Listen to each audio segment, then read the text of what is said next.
Vamos então abrir esta sessão paralela do bem-estar e da esclerose múltipla. Esta é Margarida, sou coordenadora da delegação de Évora da SPEM e dirigente da SPEM. Estou-vos aqui esta sessão intitulada Bem-estar e EM. Precisamente o que se pretende aqui é fazer aqui um apelo à mente sã em corpo são. Bem, sei que aqui a maior parte de nós tem uma doença, a esclerose múltipla eu também tenho, mas a ideia aqui é falar essencialmente com oradores profissionais aqui em 3 áreas, na nutrição, na educação física, no desporto e também na saúde mental. E a ideia, de facto, é nós conseguirmos falar aqui um bocadinho sobre estas 3 áreas e como é que elas podem ser essenciais para o nosso bem-estar, enquanto doentes de esclerose múltipla, a população em geral, mas para nós agora aqui em particular. Vou começar então por apresentar os oradores. Marta Lima, que exerce funções na ULSM, na área da nutrição. A Carolina Trindade, que é psicóloga da SPEM desde 2017, tem mestrado em Psicologia Clínica do ISPA e pós-graduação em Neuropsicologia Clínica. E o professor José Marmeleira, que é professor na Universidade de Évora, no Departamento de Desporto e Saúde. E queria começar exatamente pelo professor José Marmeleira, já que, por uma questão de logística, já que vai ter aulas às 5 horas, começamos já pelo professor, que nos vai falar um bocadinho como é que o desporto poderá ser uma mais-valia para o nosso bem-estar. E também já de referir que a seguir ao professor terminar a sua apresentação, podemos então abrir logo a sessão a questões, ok? Também porque o professor vai ter de sair mais cedo e então fazemos assim, ok? Professor? Sim. Posso partilhar o meu ecrã, Margarida? Sim, eu penso que conseguirá. Sim, vou então partilhar aqui, só um bocadinho. Vou partilhar a tela. Está a conseguir, está. Ok. Vamos ver se vai aparecer alguma coisa a esse lado. Estão a ver uma senhora dentro de água? Sim. Sim? Estamos Ok. sim. Estão-me a ouvir em boas condições? Sim, também. Sim. Ok. Muito bem. Então posso começar, Margarida? Pode começar. Ok. Boa tarde a todos. Portanto, as apresentações estão feitas. Eu queria, ainda com esta imagem em fundo, agradecer o convite que foi endereçado pela Sociedade Portuguesa de Esclerose Múltipla para estar aqui convosco. Pena que não possa estar convosco frente a frente, quer dizer, estou frente de vós, aí na imagem, mas não estou presencialmente, estamos à distância. Portanto, dar os parabéns à SPEM pelo Congresso e fazer votos para que todos os presentes estejam a usufruir deste Congresso. Penso que é isso que está a acontecer. Ora, a minha apresentação será sobre atividade física neste painel de bem-estar e esclerose múltipla.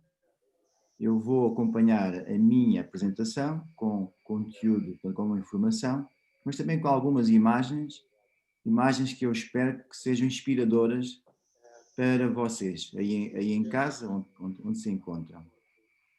Muitos de vocês provavelmente não serão tão ativos como todos desejaríamos, portanto, espero poder estimulá-los a que o possam fazer no futuro. Aqueles que já são ativos, espero que o continuem a ser.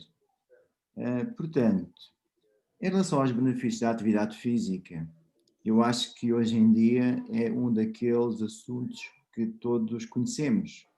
Portanto, os benefícios são imensos, ao nível da prevenção e do controle de um conjunto muito grande de doenças, condições, mas também ao nível de elementos ou de aspectos como o bem-estar psicológico, a funcionalidade, a saúde mental.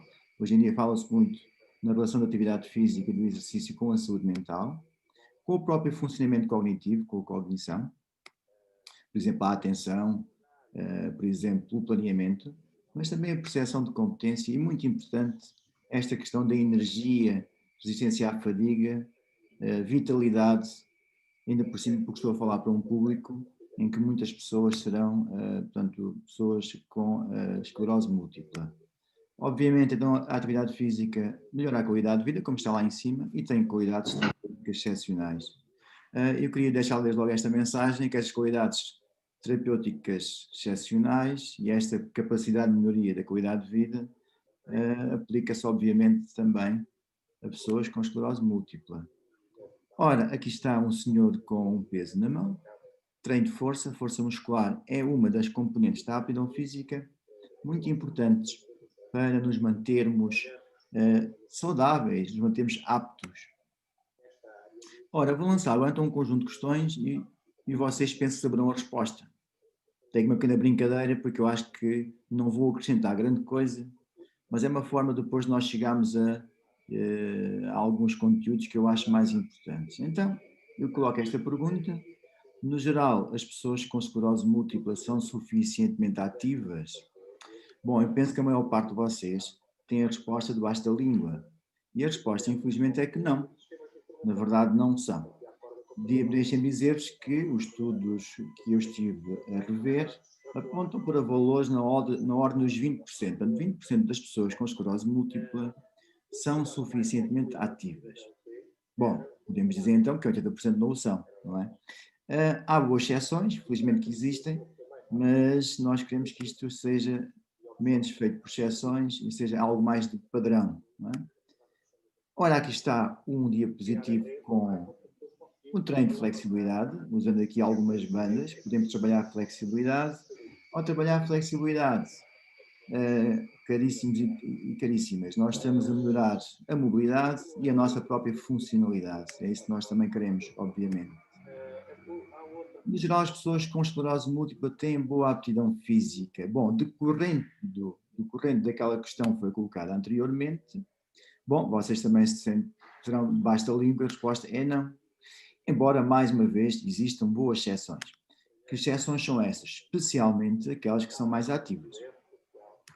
Uma das coisas boas da atividade física e do exercício é que existem muitas formas. Há muitas formas de exercício. E o que nós temos que fazer muitas vezes é procurar aquelas formas com as quais mais nos identificamos, com as quais nos sentimos mais confortáveis. E já agora dizer-vos que essas formas também são elas próprias adaptáveis. Por exemplo, eu posso manipular questões como intensidade e volume para dar resposta às características de cada um de nós. Então, a atividade física é contraindicada em pessoas com esclerose múltipla? A resposta é claramente um não. É claramente um não. Eu tenho aqui embaixo esta pequena nota, embora infelizmente ainda possa existir alguma desinformação. Às vezes tem a ver com a questão dos sintomas associados à doença e que em alguma página da internet às vezes poderão encontrar uma informação que não é propriamente a mais correta. Mas a verdade é que não é contraindicada, antes pelo contrário, ela é mesmo indicada. Ora, nesta imagem temos as pessoas, portanto, numa atividade aquática, em grupo.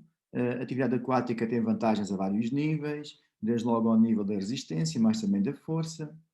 E tem um aspecto importante: se a água tiver uma temperatura que seja uma temperatura adequada, um sintoma como seja o sintoma que tem a ver com o aumento da temperatura corporal, que às vezes está presente nas pessoas com esclerose múltipla, pode ser controlado.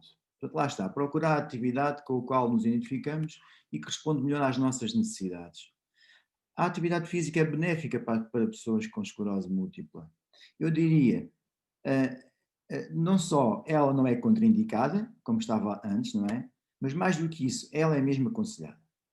Ela é aconselhada. E também diria mais, felizmente, a maior parte das pessoas com esclerose múltipla já tem esta noção. Nem sempre foi assim. Ora, mais uma imagem de uma atividade, neste caso que trabalha especialmente o controle postural e o equilíbrio. O equilíbrio é um dos elementos fundamentais da aptidão física que deve ser trabalhado em pessoas com esclerose múltipla, porque uma das questões importantes no trabalho do equilíbrio é claramente a prevenção da ocorrência de quedas. Ok, então nós temos benefícios que são muitos, são mesmo muitos, os benefícios da atividade física, mas temos infelizmente comportamentos de atividade física que não são aqueles que nós desejaríamos. Bom, haverá alguns fatores, obviamente, algumas barreiras por detrás desta realidade. Recomendações. Quais são as recomendações de atividade física para pessoas com esclerose múltipla?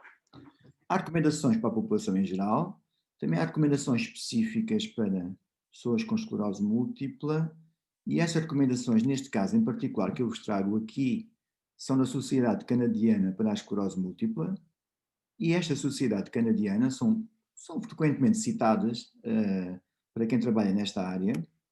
Estas recomendações não são extraordinárias, vamos ver, não é preciso ser atleta olímpico, nem atleta paralímpico, para cumprir com estas recomendações. Estamos a falar do quê? 30 minutos de atividade física aeróbica moderada, 2 vezes por semana, exercícios de força muscular para os principais grupos musculares, membros inferiores, tronco, membros superiores, também 2 vezes por semana. Obviamente, se fizermos mais do que isto, não vem nenhum mal ao mundo, antes pelo contrário. Mas este pode ser um objetivo para alguns de vocês que ainda não são suficientemente ativos. Agora, de uma forma um pouco mais detalhada, dar-vos aqui um pouco mais informação. A atividade aeróbica, portanto, deve ser feita durante 30 minutos. Se ultrapassarmos, tudo bem, mas um dos aspectos essenciais no exercício é que nós podemos, como eu dizia há pouco, manipular. Manipular o que é, neste caso, a quantidade. Podemos começar com poucos minutos e ir gradualmente adicionando tempo até chegar aos 30 minutos, que não têm que ser seguidos. Podemos ter blocos de 10 minutos, por exemplo, até prefazer, ou menos, até prefazer os tais 30 minutos. É outra estratégia que eu acho interessante. Intensidade moderada. E alguns perguntam aí em casa, se é que estão em casa, eu penso que a maior parte será em casa. Então o que é isto do moderado? Imagina uma escala de 1 a 10, em que 1 é não existe qualquer tipo de esforço, é o mínimo possível, e 10 é o esforço máximo. Então o moderado é uma escala de 5 a 6. Obviamente que acarreta um aumento da frequência cardíaca, isso é positivo. Uma outra forma de olhar para isto é dizer que a uma intensidade moderada é possível falar, mas não cantar. Porque isto significa que houve alteração na ventilação e eu não consigo cantar. A alteração da ventilação tem a ver com o esforço moderado que eu estou a realizar. Opções são variadas, estas são apenas algumas delas. Treino de força. 10 a 15 repetições por exercício, inicialmente, e aumentado depois para 2 séries de 10 a 15 repetições. Usar uma resistência que permita terminar as últimas 10 a 15 repetições, em segurança, mas sentindo algum esforço. No pain, no gain. Temos de ter aqui algum esforço para tirarmos ganhos também para a nossa aptidão física e para a nossa saúde. Obviamente, de uma forma progressiva. Aqui estão algumas opções para trabalhar a força. Ali os exercícios calisténicos. Vocês conhecem com certeza, até dos vossos tempos de escola, não é? Os famosos abdominais, flexões, extensões de braços, mas há muitos outros. Por exemplo, levantar e sentar de uma cadeira são exercícios calisténicos, porque usam apenas o corpo, apenas fazem uso do corpo. Não temos material extra, por assim dizer. Ok, então, quais são as mensagens para quem vai iniciar? Obviamente, ter um suporte profissional, isso é importante. Se é uma pessoa inativa ou muito pouco ativa, começar devagarinho, começar com pouca carga e depois gradualmente ir construindo o seu programa. Isto é algo que é perfeitamente fazível para todos nós, independentemente até do nosso nível funcional. Isso é importante de destacar, está bem? Há sempre alguma atividade física que é compatível com o nosso nível funcional. Isto é muito importante passar. Para além da resistência aeróbia e da força muscular, que outras componentes devem ser desenvolvidas? Eu já destaquei algumas lá atrás e vou voltar aqui a destacar mais uma ou outra. Agilidade de coordenação. Temos que ser coordenados, ágeis. Equilíbrio. Muito importante fazer um trabalho específico para o equilíbrio. Flexibilidade. Também já tinha falado atrás. Todas estas componentes estão relacionadas com tarefas do dia a dia e com a nossa mobilidade. E mobilidade é também autonomia.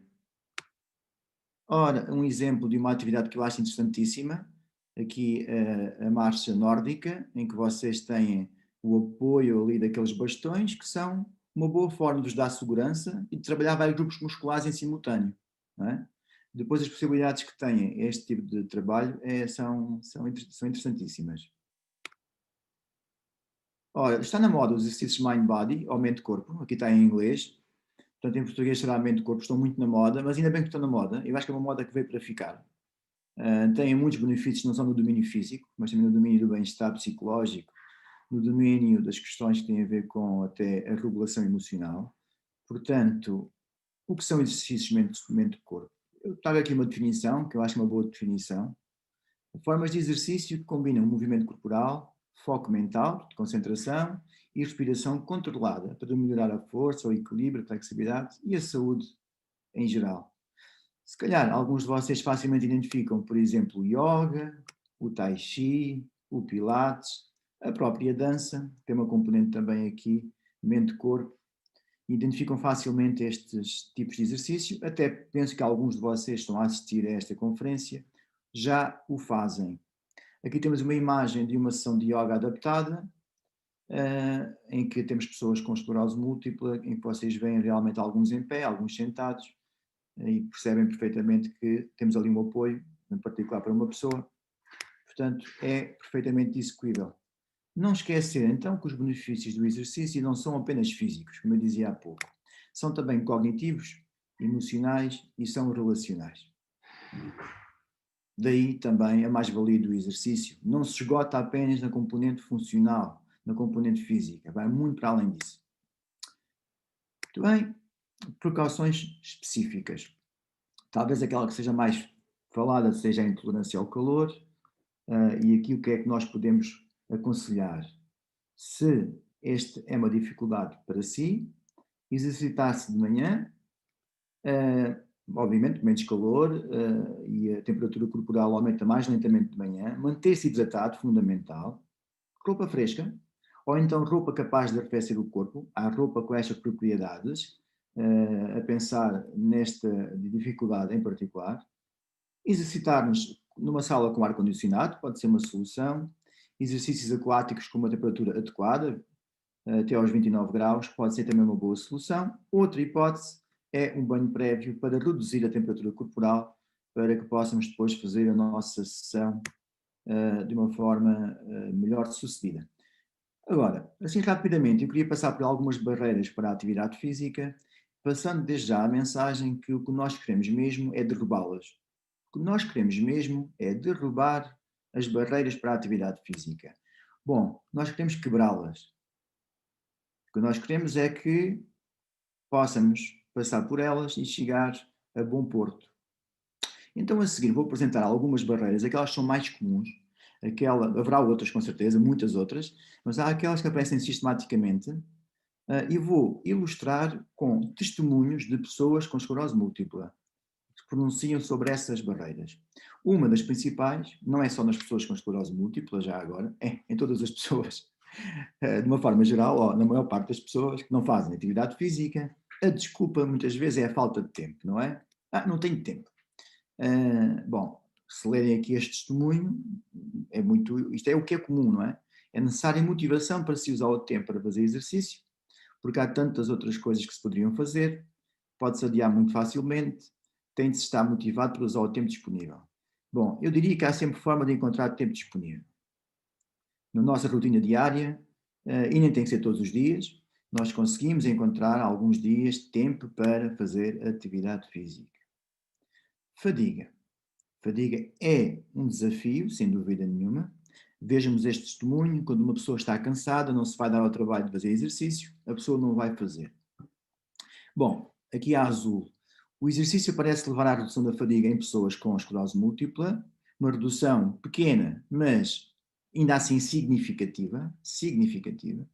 O exercício pode ser adaptado de acordo com o estado também de fadiga da pessoa. Se está fatigado, vamos adaptar o exercício, vai fazer com menos carga, vai fazer menos tempo, vai fazer com mais intervalos, por exemplo. Suporte e aconselhamento é também uma das barreiras que é frequentemente citada. Peço que vocês leiam estes 2 testemunhos. Eu não vou estar agora a ler, porque o tempo sei que é escasso, e depois a Margarida, que está aqui a coordenar a nossa mesa, vai se zangar comigo. Sim, temos de começar a terminar, professor. E em casa, de qualquer forma, dizer que, já me está a chamar a atenção, fazer exercício com outras pessoas com esclerose múltipla pode ser uma possibilidade, encontrar técnicos capazes, técnicos competentes é obviamente uma mais-valia, e procurar também formas de exercício, se for o caso, que não necessitam de outras pessoas. Isso é possível. A questão das quedas, peço que leiam também em casa. As quedas é algo também de relevante, mas vejam, deixar de fazer exercício por causa das quedas ou do risco de quedas é contraproducente, porque o exercício tem um efeito contrário, diminui o risco de quedas. Está bem? A atitude do próprio e dos outros, nós temos que começar também por nós. Nós temos que encontrar em nós a energia e a vontade para podermos alterar os nossos comportamentos. Este empoderamento é fundamental, na minha opinião. Esta atitude positiva, esta atitude construtiva. Caminhar um ótimo exercício, podemos adaptá-lo, caminhar mais depressa, mais devagar, dá para fazer perto de casa, dá para fazer em grupo. A atividade física pode e deve ser adaptada, especialmente para grupos específicos da população, como são o caso de pessoas com esclerose múltipla. Deixo-vos aqui algumas imagens, aproximo do fim, rapidamente. Aqui é um vídeo que tem a ver com a marcha nórdica que eu vos falei. É rápido o vídeo, só ver aqui algumas imagens. Podemos trabalhar, obviamente, a resistência, mas também o equilíbrio, a força muscular, com aqueles apoios que também nos ajudam a trabalhar a coordenação, que nós falámos há pouco. Isto são exercícios calisténicos que estamos aqui a fazer, ok? E dizer-vos que há pessoas que estão em cadeira de rodas, nós sabemos isso. Essas pessoas podem e devem fazer atividade física, porque a atividade física pode ser adaptada às características das pessoas com quem trabalhamos. Haja conhecimento, haja vontade para que isso aconteça. Vou deixar aqui algumas imagens que espero que sejam inspiradoras também para alguns de vocês no sentido de mudarem no futuro e tornarem-se um pouco mais ativos do que aquilo que são atualmente.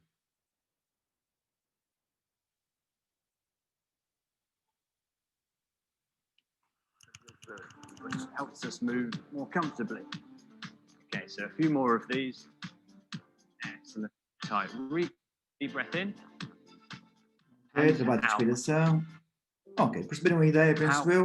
Estamos a terminar. Estamos a terminar. A preguiça é a mãe de todos os vícios, mas uma mãe é uma mãe e é preciso respeitá-la. Pronto, bom, não é esta a atitude, a gente não quer que as pessoas se entreguem à preguiça.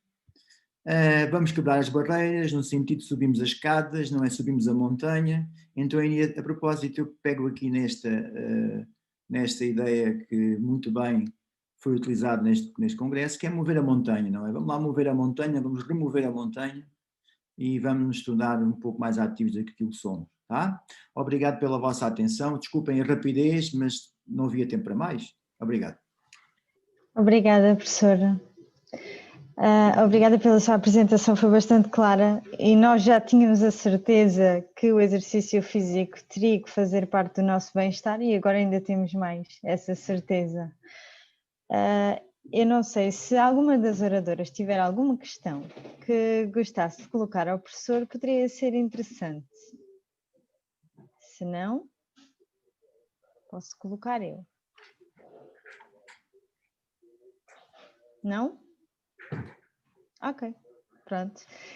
Então, olha, professor, muito obrigada desde já pela sua apresentação, como já tinha dito, volto a repetir. Obrigado pela sua presença, sei que também tem uma aula agora.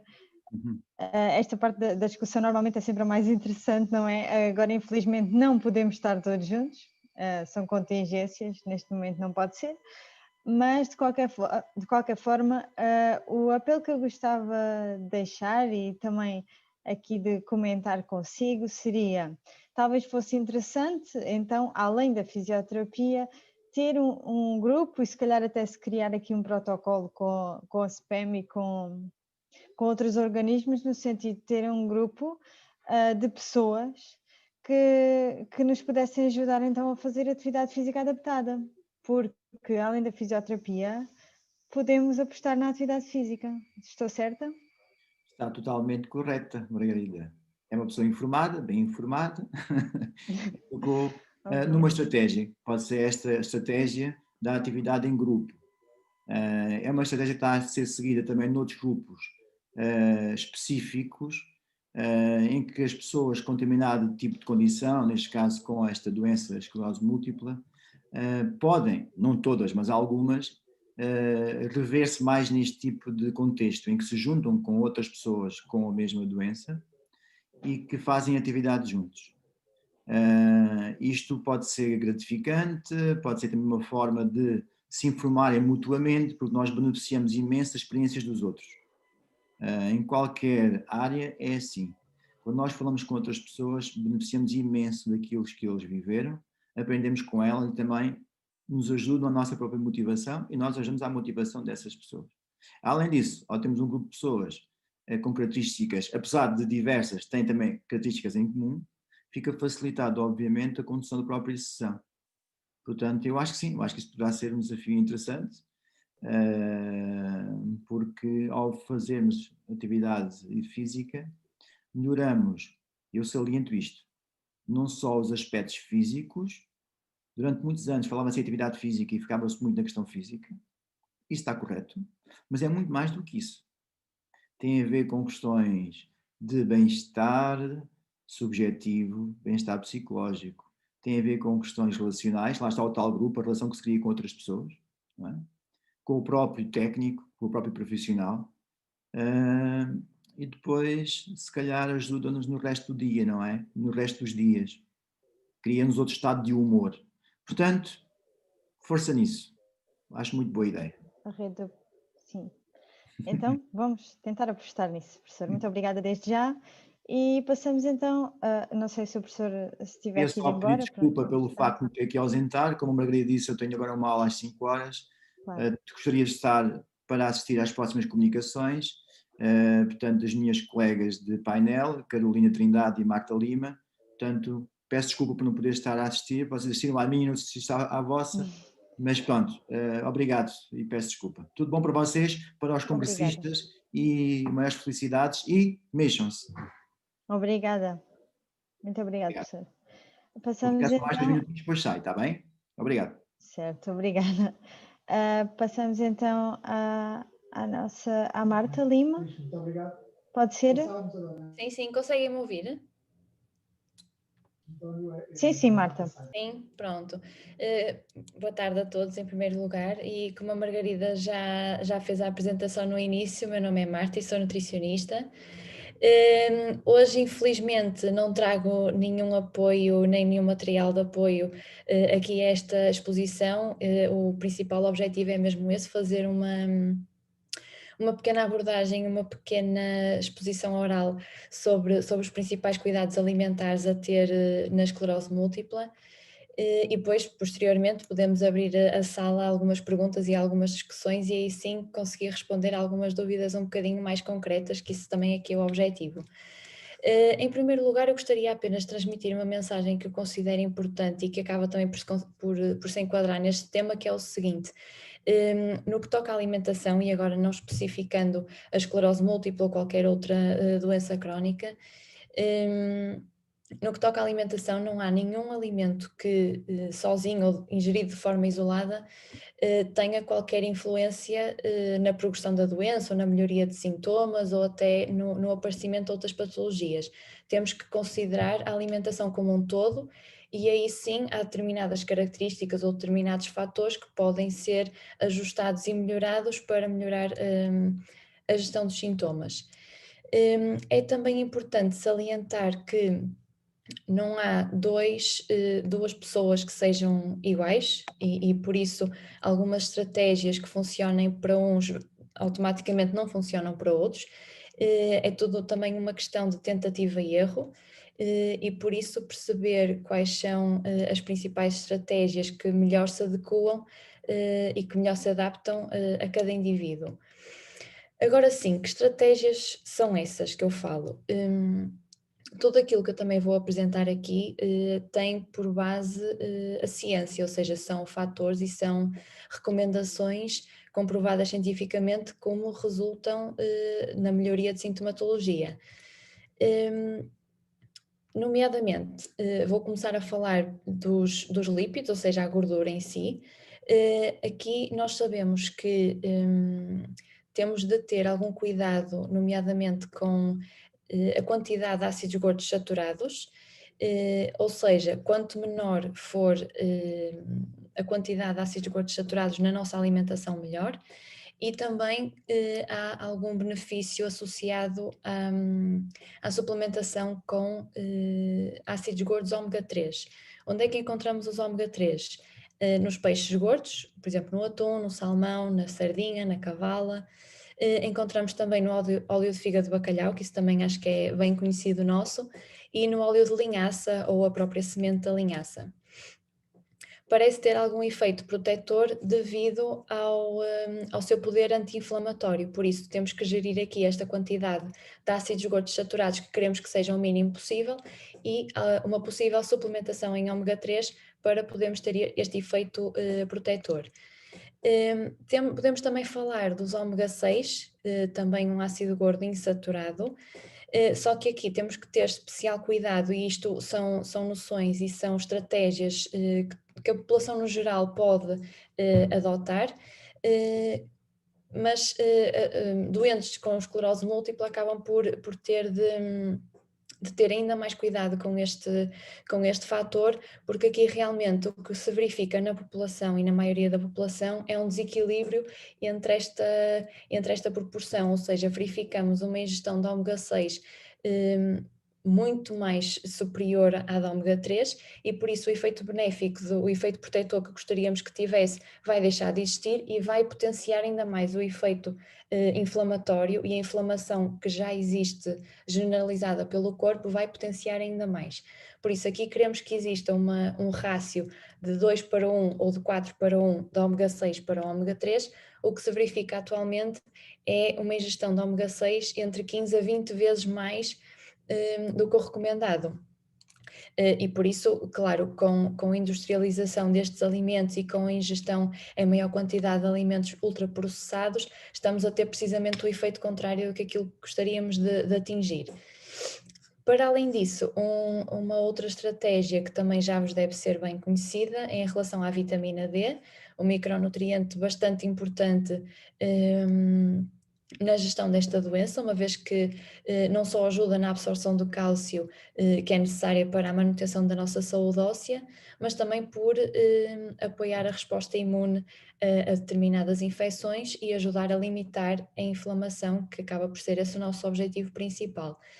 Em relação à vitamina D, principalmente, pronto, falando na população portuguesa e também no estilo de vida que temos, em que basicamente passamos a maior parte do tempo dentro de edifícios, é complicado termos aquela exposição solar recomendada que seja suficiente para a síntese desta vitamina.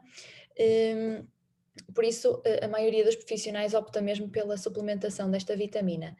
É claro também que temos algumas fontes alimentares ricas em vitamina D, nomeadamente os peixes gordos novamente, que têm aqui um papel importante, como o salmão, o atum, a sardinha, mais uma vez, a gema do ovo também, e alguns alimentos já fortificados, o leite, por exemplo, também acaba por ser um bom alimento a incluir, mas somente utilizando apenas estes alimentos como fonte única da vitamina D não é suficiente para atingirmos os níveis séricos deste micronutriente necessários para termos os efeitos que desejamos. Depois, relativamente àquelas recomendações mais gerais que falei no início, assentam sobretudo numa alimentação dita saudável. Vendo a roda dos alimentos, que eu acho que também toda a gente tem esse conhecimento, devemos dar preferência àqueles grupos de maior calibre, digamos assim, os hortofrutícolas, e aqui estou-me a referir precisamente àqueles considerados legumes e às frutas. acaba por ser muito importante e, acima de tudo, quero focar as refeições principais, que eu acho que aquele hábito de haver a sopa no início da refeição também se começou a perder um bocadinho, e logo aí na sopa temos acesso a uma quantidade enorme de micronutrientes que nos vão ser fornecidos através dos hortícolas, e por isso começar a refeição principal com uma porção de sopa acaba-se por ser muito mais eficaz, e depois no próprio prato da refeição ter também a acompanhar alguns hortícolas e terminar com uma peça de fruta.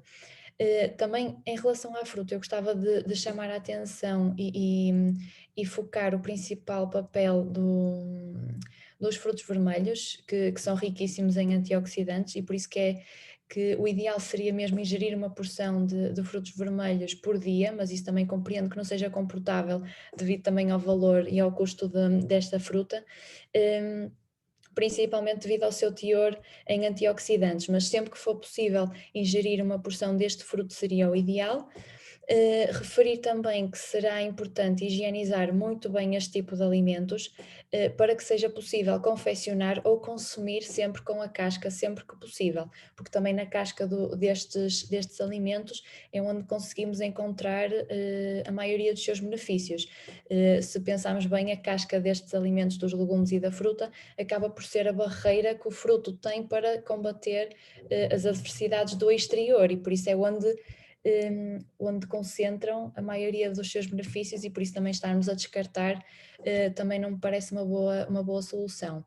Só para terminar, gostava também de falar da parte da confecção dos alimentos e focar mais uma vez a parte dos lípidos que falei no início, que penso, e pela minha prática profissional começo a ter essa noção que a confecção começa a ser muito rica em lípidos, seja pelo recurso a fritos, seja pelos estrugidos ou os refogados também no início da confecção dos alimentos, os assados que, em vez de ser com alguma contenção no tipo e na quantidade de gordura que usam, muitas vezes é aquele regado em azeite, por exemplo.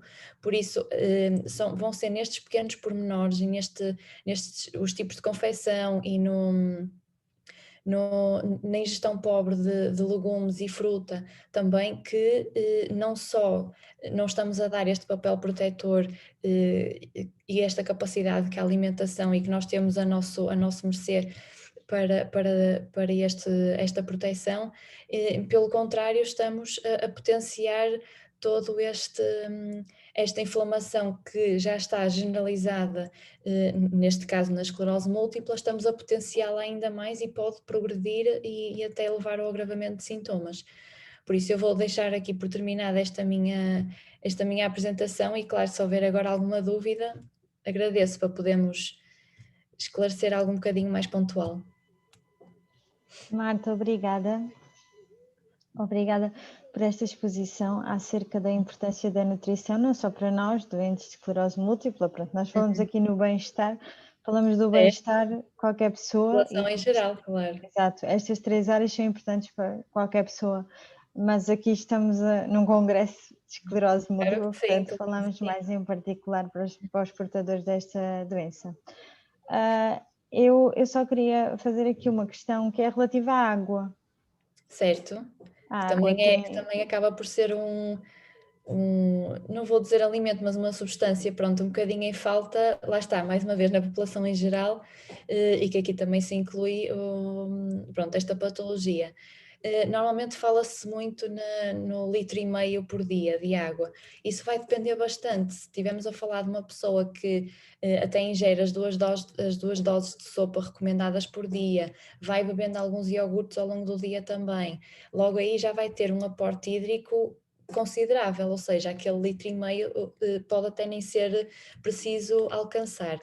Mas agora, claro que na maioria da população isso não acontece, acabam por não ter uma ingestão hídrica suficiente, e aliás a melhor forma até de nós conseguirmos verificar se estamos com um bom estado de hidratação é mesmo pela observação da cor da urina. É o teste mais infalível que nós temos, observar a cor da urina, ver realmente se aquilo que nós queremos apontar é para um amarelo amarelo clarinho ou até mesmo transparente, significa que estamos com um bom estado de hidratação. Se já começar a ficar mais escuro do que isso, então significa que devemos aumentar um bocadinho a nossa ingestão hídrica, seja de água, seja de chá também, claro, sem açúcar, que isso também é um potenciador da inflamação, mas qualquer estratégia que sirva para aumentar a ingestão hídrica funciona. Só mais aqui uma questão, antes de passarmos aqui para a Carolina. Uhum. Eu tenho aqui uma questão de uma senhora, eu não sei, não refere aqui se tem ou não esclerose múltipla. De qualquer Certo. forma, eu vou perguntar tendo ou não tendo. Certo. Está a fazer alimentação paleo, a dieta paleo. Será correta? Eu vou dizer sempre depende a essas perguntas. Pronto, claro que qualquer dieta que seja paleo, seja vegetariana, seja a dieta do gladiador, seja que dieta for, tudo vai depender do tipo de alimentação que tem durante o dia. A dieta paleo restringe um pouco os hidratos de carbono, pronto, optou mais por pseudocereais e tem uma alimentação mais rica em proteína e lípidos. Nesse caso, focando na parte dos lípidos, que foi também um fator que eu falei durante a minha exposição, tudo vai depender de quais são as fontes desses lípidos. Ora, se estivermos a falar, por exemplo, em óleo de coco, eu vou dizer que não vai ser uma boa opção, porque o óleo de coco, e aliás até vou já quebrar aqui um mito, que muita gente acha que o óleo de coco é muito saudável e que é uma boa alternativa às gorduras, mas não é. É uma gordura saturada e, como eu falei no início, é daquele tipo de gordura que nós devemos evitar ao máximo. Por outro lado, se estivermos a falar do azeite, de obter essa fonte de gordura pelos frutos oleaginosos, as nozes, as amêndoas, a avelãs, etc., aí já estamos a falar de um tipo de gordura que é benéfica. Mas também tudo, lá está, vai tudo depender de como é que é feita essa distribuição ao longo do dia.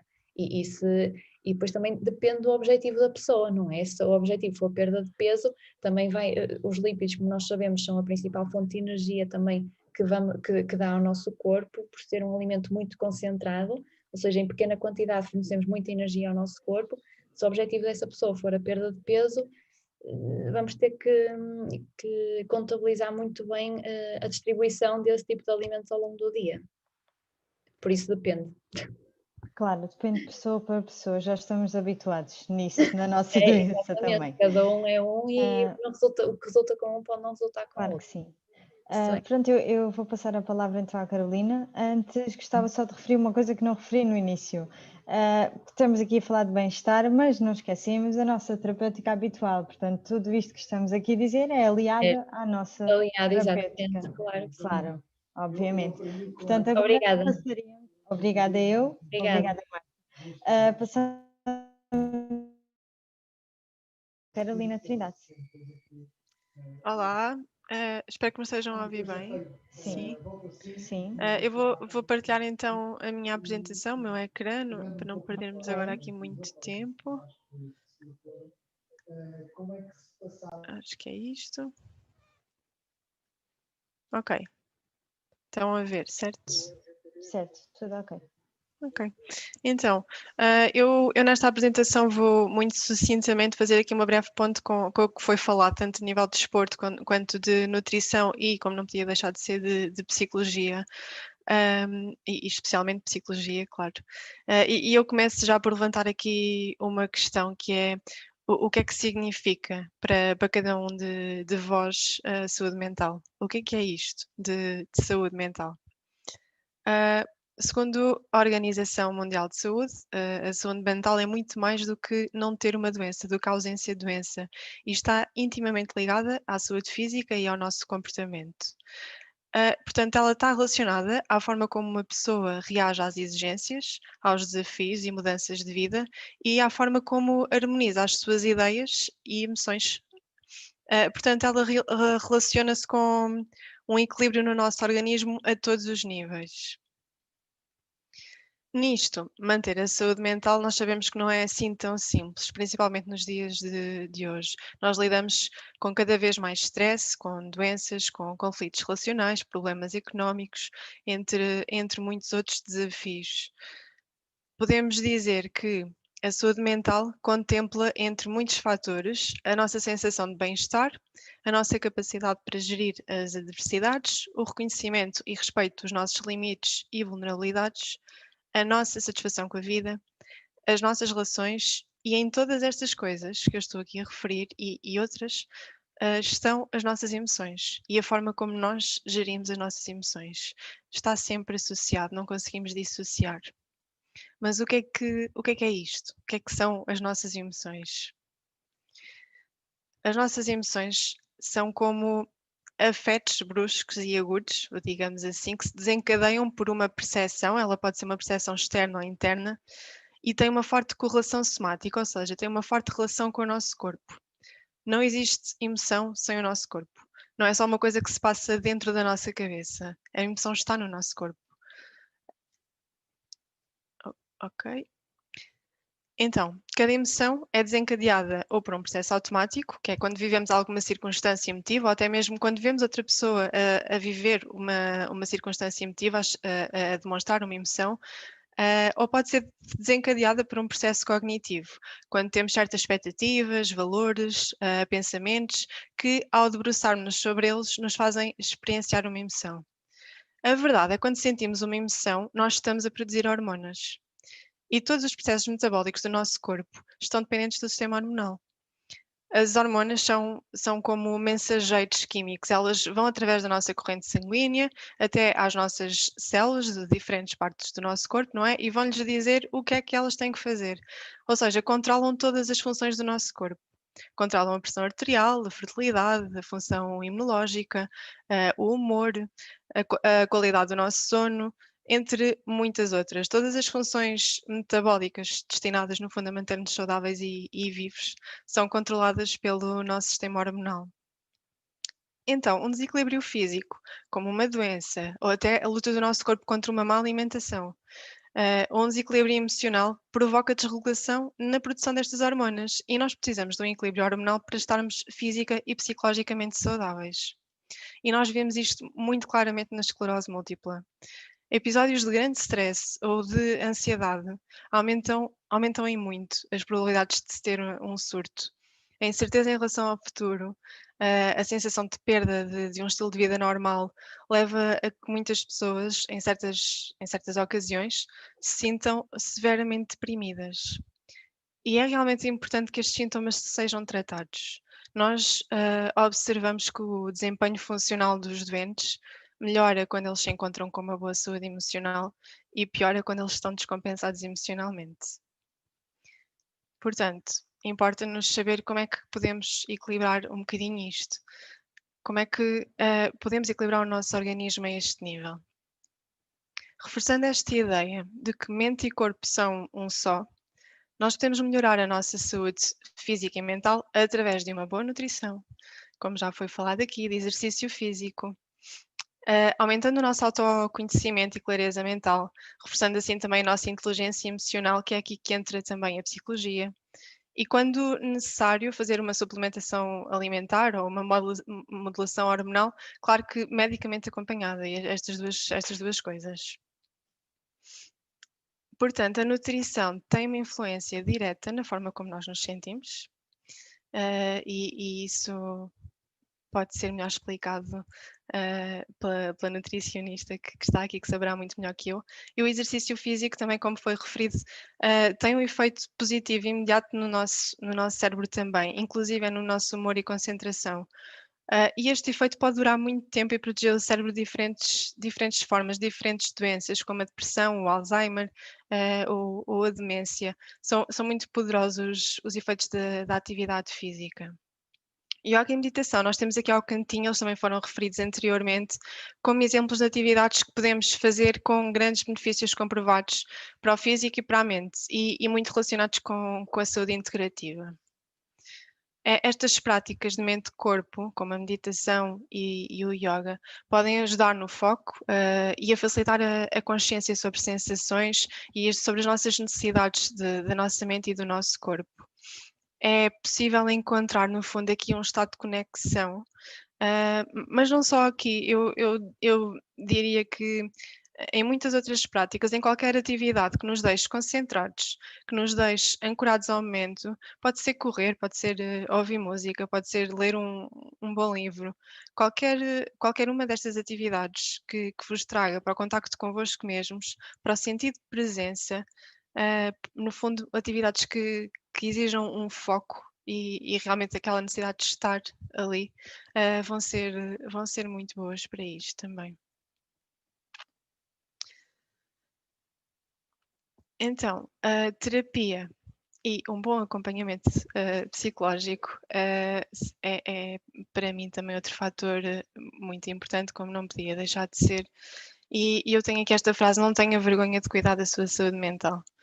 Porque nós, infelizmente, ainda vimos aqui grandes problemas com isto. Se a pessoa se está a sentir assustada, deprimida, ou ansiosa, e então ainda adiciona vergonha em cima disto, por achar que deveria lidar melhor com a situação, ela acaba por multiplicar o sofrimento. E o antídoto para isto é a compaixão consigo mesmo. E isto pode parecer uma coisa tonta que eu estou aqui a dizer agora, mas se está ansioso ou deprimido, é uma pessoa que está a sofrer e por isso merece compaixão. Eu não quero aqui que confundam isto com pena ou vitimização, mas compaixão e coragem para trabalhar isto. E acreditem que somos todos humanos, não estão sozinhos nisto e não existe na Terra espécie mais ansiosa que os humanos. É uma marca da nossa espécie. E isto porque nós temos uma capacidade fantástica para imaginar o futuro. Temos também a capacidade para reconhecer informação assustadora, de que literalmente tudo pode acontecer a qualquer momento e a qualquer um de nós. E por termos esta capacidade, nós podemos viver excessivamente no futuro e aumentar os nossos níveis de ansiedade. No entanto, nós também somos muito bons a adaptar-nos. Nós somos mesmo muito bons nisto. Eu até diria que podíamos fazer um inventário de tudo o que sobrevivemos. Este pode ser um ótimo exercício individual. Pensar não só em termos históricos da nossa espécie, mas de uma forma mais terapêutica e individual, em todas as circunstâncias difíceis e assustadoras, circunstâncias desesperantes que possamos já ter passado e ultrapassado, e perceber que nós temos uma capacidade extraordinária de adaptação. E isso, de alguma forma, pode dar-nos uma percepção de perigo diminuído e de maior capacidade, digamos assim. Eu tinha aqui agora este slide sobre, no fundo, a intuição. Seria para reforçar o porquê das práticas de concentração, de mindfulness, de atenção ao corpo e à mente, até como uma forma de não estarmos constantemente presos ao futuro e à ansiedade, mas ainda é um bocadinho longo e eu vou passar isto um bocadinho à frente. Se depois no final quiserem voltar aqui, se tivermos tempo, podemos voltar. Então aqui eu falo do poder da vulnerabilidade, fazendo uma ponte com isto tudo que eu tenho estado aqui a dizer. No trabalho de uma socialista que estudou a vulnerabilidade, foi um estudo de 6 anos, ou seja, 6 anos de idade. Ela percebeu que podia dividir as pessoas em 2 grupos. Em pessoas que realmente têm um sentido de valor, um forte sentimento de pertença, e em pessoas que lutam por isto, que estão constantemente preocupadas com não serem boas o suficiente. E havia uma variável que separava estes 2 grupos, que era que as pessoas que têm um forte sentimento de amor e presença acreditam que são dignas disto. É só isto. Acreditam que são dignas. Ela pegou então em todos estes dados, todas estas entrevistas do grupo de pessoas com sentimento de pertença e tentou perceber o que é que elas têm em comum para terem esta variável que os outros não têm. E percebeu que são pessoas que vivem com sinceridade, com coragem. E aqui coragem é coragem no sentido de serem quem são. São pessoas que têm simplesmente a coragem de serem perfeitas, de viver com a sua vulnerabilidade, sem um esforço constante para as esconder de tudo e todos. E elas não falam sobre vulnerabilidade como estarem confortáveis, nem sobre como isso pode ser doloroso, como ela ouviu no outro grupo, nas entrevistas do outro grupo. Eles apenas falaram sobre como isto é necessário. É necessário que nós aceitemos, que deixemos de querer controlar e prever tudo. No fundo, de estar mais presentes, e aqui volto a fazer a ligação com as atividades que nos trazem a isto, a ter mais presença. Nós deveríamos realmente estar mais presentes com mais frequência. Mas em vez disto, nós andamos a fugir de nós, a tentar anestesiar a nossa vulnerabilidade. E o problema é que nós não podemos selecionar uma emoção e anestesiá-la só a ela. Não podemos dizer medo, vergonha, decepção, eu não quero sentir isto. E continuar a sentir tudo o resto. Normalmente, se realmente anestesiarmos, vamos acabar por anestesiar também a alegria, a gratidão, a felicidade. E acabamos por ser, talvez, vou dizer aqui de uma forma um pouco exagerada, mas miseráveis, anestesiados à procura de significado. Nós temos de conhecer e de perceber como é que nos anestesiamos, e muitas vezes é com vícios, mas não só. Mas é muito importante ter este autoconhecimento e trabalharmos isto. Porque o normal é ter vulnerabilidade. O normal é ter dias em que estamos bem e ter outros em que estamos em baixo.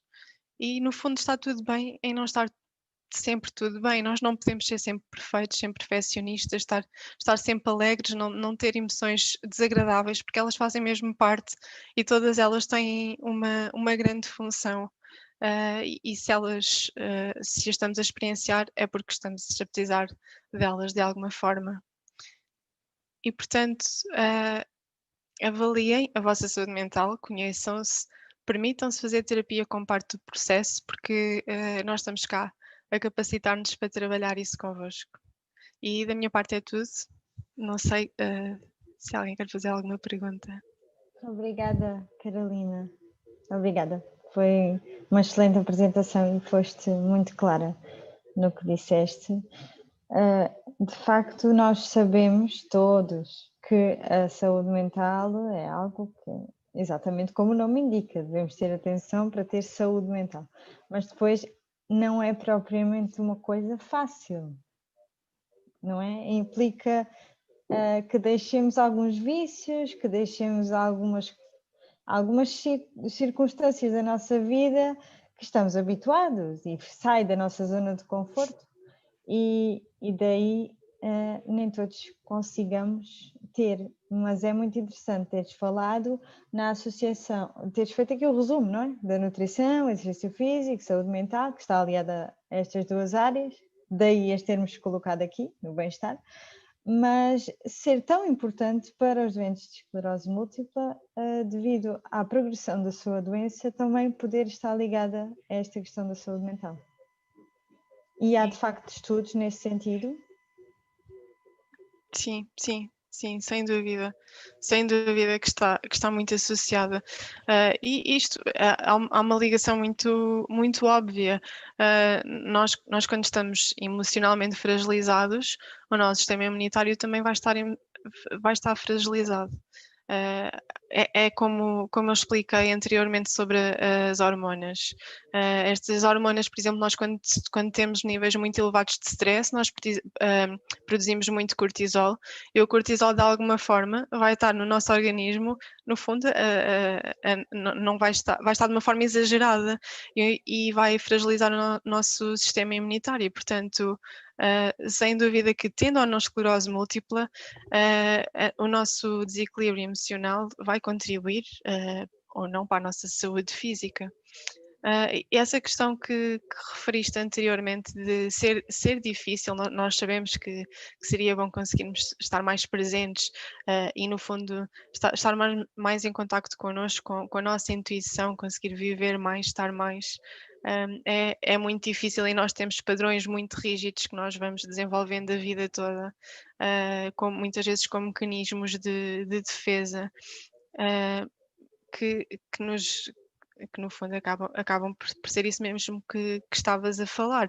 É difícil de fazer isto, mas isto é trabalhado. As coisas não são imediatas, não dá realmente para dar aqui um comprimido e dizer, ok, não vais sentir isto e está tudo bem.